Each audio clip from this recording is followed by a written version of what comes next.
So I just thought I would make a video on the best way to try to repair these R2 buttons. Basically what happens is, you can see here, the L2 is still really strong. It has the pin, and what's inside of it, trying to get the focus, is a hinge. There it is. And what happens is when that hinge breaks, you're going to end up with what you see over here, the R2. And the R2, you can even see it has less springiness.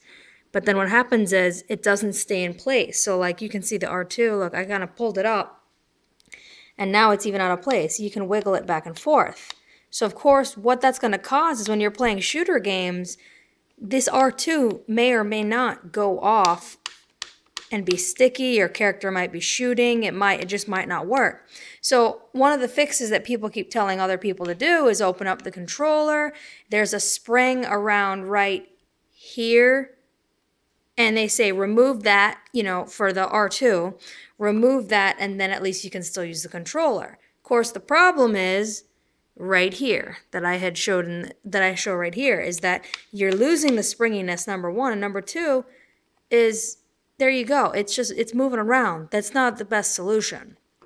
So of course everyone else, especially a lot of the Sony fans, say, okay, send it into Sony, they'll cover the warranty, because these things not even a year old. I think it's almost making a year old. Go ahead and send it. So what's the issue when you send it is that Sony says you have to pay for the shipping to them, because one reason is they don't know what you broke and if it's covered under warranty.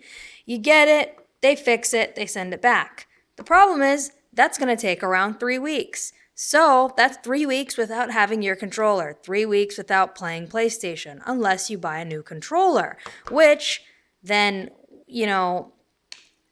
that's just more money that you end up spending that you wouldn't have to just because of this stupid issue.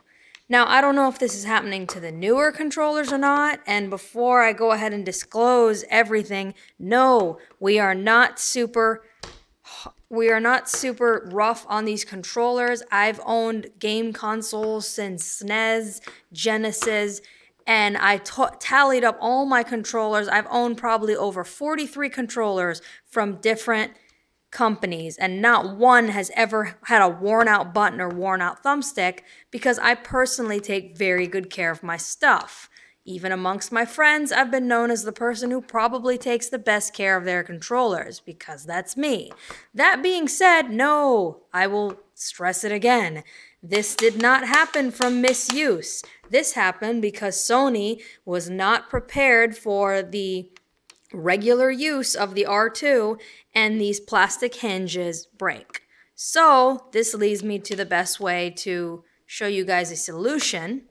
And the solution is, I went on eBay, and one of these sellers here has these pairs of L2 and R2 buttons, and you can buy a pair of 5 of them for 10 bucks. So go figure, you're getting each trigger for 50 cents.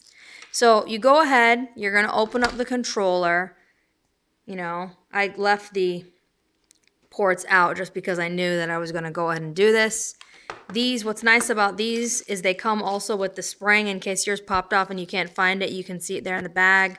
You go ahead, you replace your R2 button. This cost me $10, and now I have 5 of them. So if this happens once a year, I'm covered. And then that's a lot cheaper than, let's say, sending it to Sony with priority shipping for, like, let's say $5 or $6. And then, you come into this problem next year, and you either have to buy a new controller or send it in, wait the time, blah, blah, blah. So anyways, I just thought I would just go ahead and show on video what exactly is happening with these R2 buttons, and also show other people that, yes, it could happen to you from normal use. This is not from ridiculous overuse. This is just regular. I play Destiny, I play Battlefield shooter games, and then something like this happens.